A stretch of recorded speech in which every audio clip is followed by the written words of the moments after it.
Hi అండి, praise the lord. దేవుని నామాన మీ అందరికీ నా వందనాలు తెలియజేస్తున్నాను. ఈరోజు నేను పట్టుదలతో మోకాళ్ళుని తన కార్యం నెరవేరేంత వరకు దేవుని యందు గోజాడి దేవునితో పెనుగులాడి ఆ కార్యాన్ని సఫలం చేసుకున్నటువంటి పట్టుదలగా ప్రార్థించినటువంటి ఏలియా గారి గురించి వివరిస్తున్నానండి.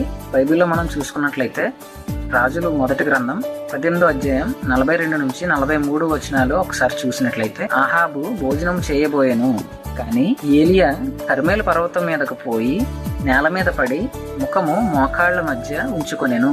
చదవబడిన లేఖనంలోనండి ఏలియా ప్రవక్త గారు మోకాళ్ల మధ్యకు తలను పెట్టి మోకాళ్ళుని ఆయన కర్మేలు పర్వతం మీద ప్రార్థన చేస్తూ ఉన్నారండి. అక్కడ జరిగిన సందర్భం ఏంటంటే, ఆహాబు రాజు భోజనం చేస్తూ ఉన్నాడంట. అంటే ఆహాబు రాజు తన కడుపు కొరకు ప్రయాసపడుతున్నాడు, తన కడుపు నింపుకోవడానికి ఆయన చూస్తున్నాడు.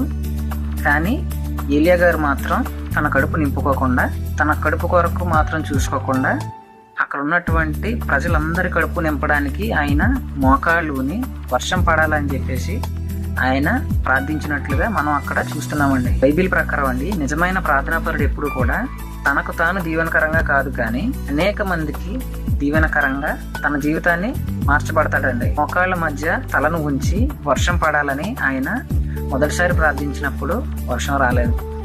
రెండవసారి ప్రార్థించాడు, అప్పటికి వర్షం రాలేదు.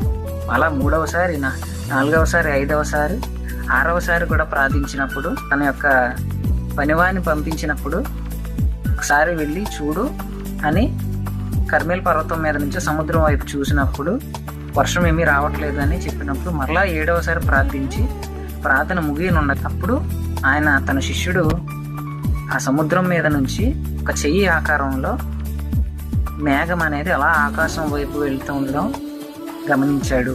ఆ ప్రకారంగా పట్టుదలగా 7 మార్లు ప్రార్థించినప్పుడు ఏలియా గారు వర్షాన్ని రప్పించారండి.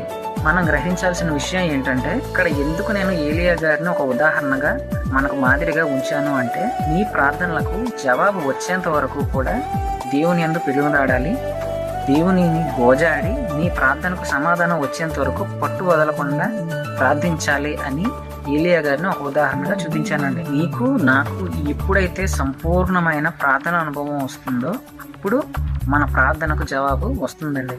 ఈ వాక్యాన్ని మీరు అందరూ కూడా ఏలియా వలె పట్టు వదలకుండా మన ప్రార్థనలకు జవాబు వచ్చేంత వరకు 7 మార్లు మట్టుకే కాదు, కానీ 7 అనేది సంపూర్ణ సంఖ్య అండి.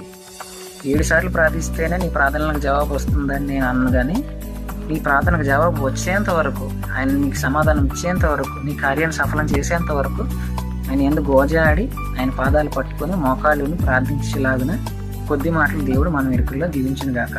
ఆమేన్.